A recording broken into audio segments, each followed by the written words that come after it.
Alright, what is up, guys? We are back today.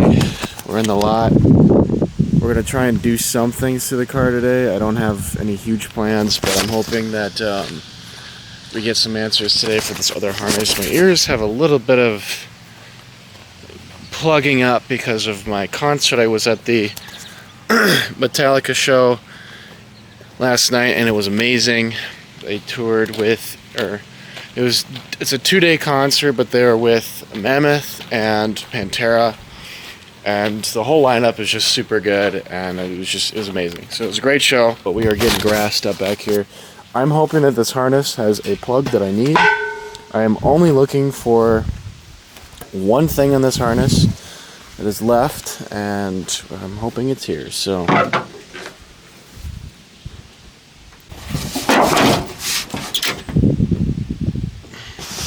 we have to look at this harness and see if I have a plug on here that I need. There's a little switch for the oil pressure switch that I need.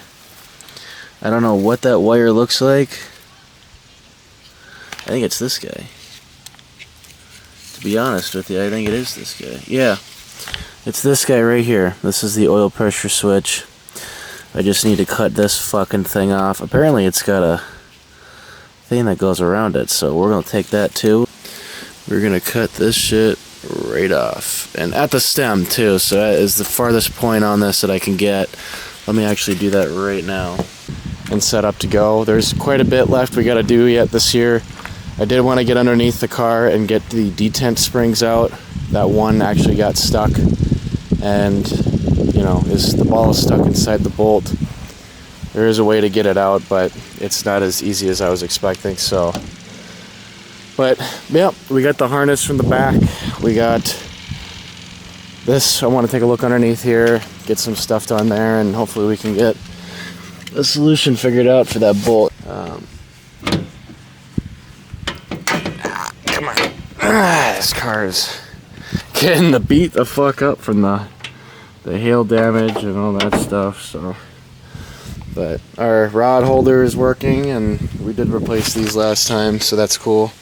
Ty has a K series, or I can't remember, a B series K-tuned TPS sensor on his throttle body, and he won't be using it anymore, so I'll be taking his and replacing mine on here.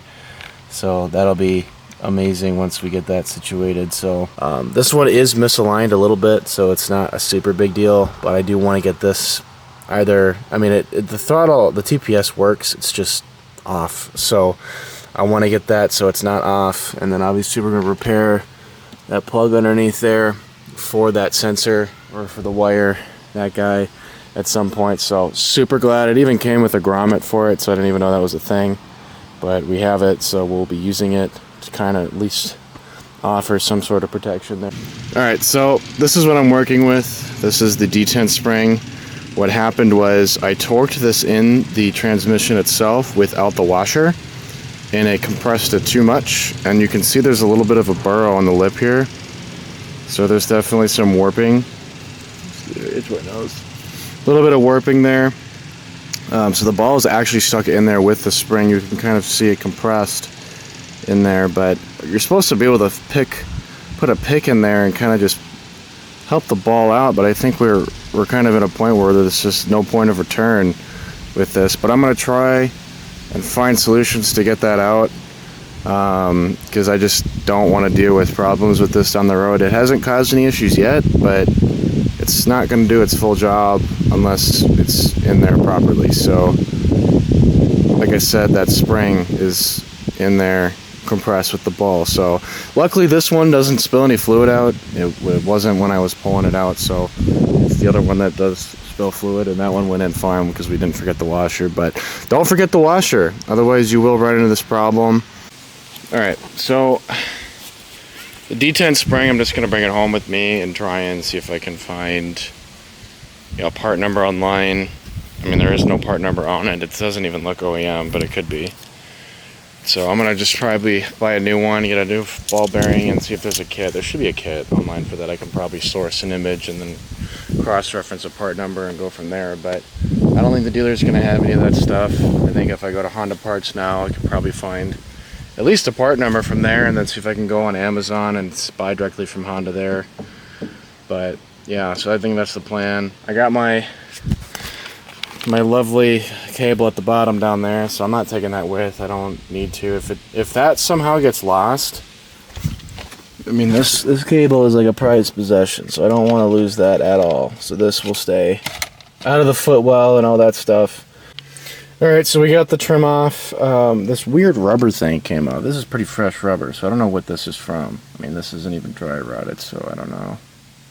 I don't know what this is from. It doesn't make sense for it to be around anything like that, so we're just going to leave that there. It kind of came off, and I noticed it was like right there, so I checked underneath there. I don't know what that would be for, and then obviously the trim doesn't have anything for that, so. But this is the bolt I was talking about. There's the one on the left here. There's the one in the middle, then there's one on the, or this one on the left is empty. Then I have only 2 installed. So I'm assuming we're having alignment issues and things aren't like lining up because of this one bolt, which doesn't really make any sense because it's not causing really any issues. But I don't know if something is just warped. Maybe the metal's warped from just abuse, but or just from sitting, because these interiors obviously do rust. Yeah, I think that's gonna pretty much wrap up the day. I don't have too much else here. I wanted to just take that apart quick and go through that and break some more plastic stuff, maybe. Just a bunch of plastic bits here and there, and then I do got to install this surround here because it's starting to sag over here, and that's not normal. So I'm gonna exhale. Push that back a little bit, and then we're going to try and install this today because this is not acceptable, and this side's fine. It's just this left side here that is really not liking this stuff. So we're going to try and get that trim piece installed, and then we'll wrap up the day because that really won't take too long. So I hope not, but we'll see.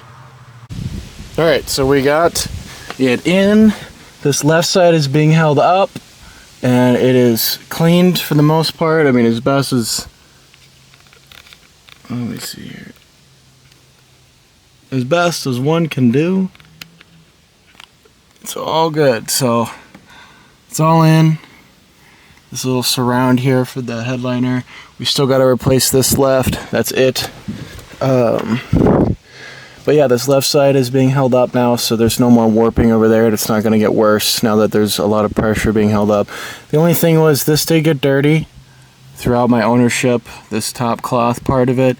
Luckily, that faces towards the sunroof, so it's not a big deal, and it matches the rest of the interior. It's not super nice in here already, but it'll manage. I'll manage.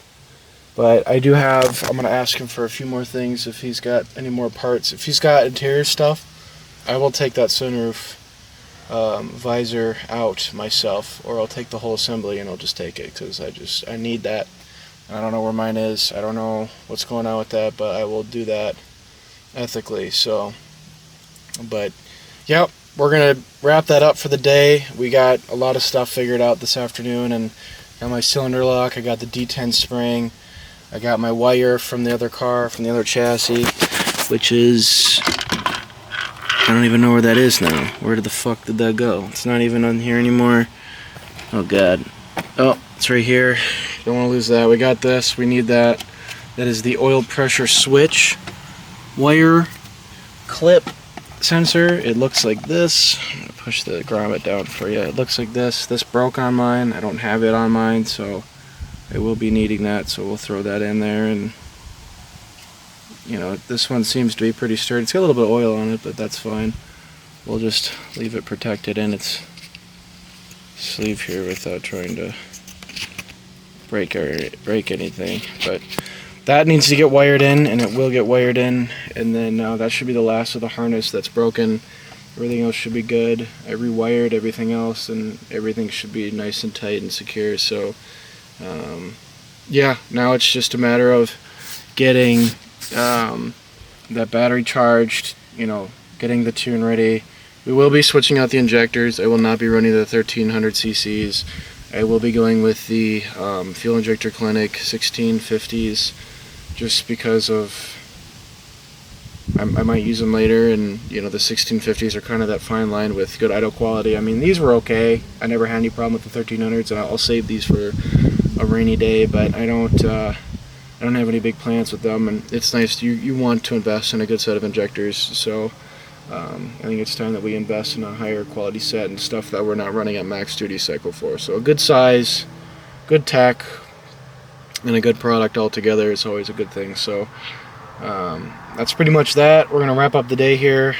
Thanks guys so much for watching, being patient. I know it's been slow.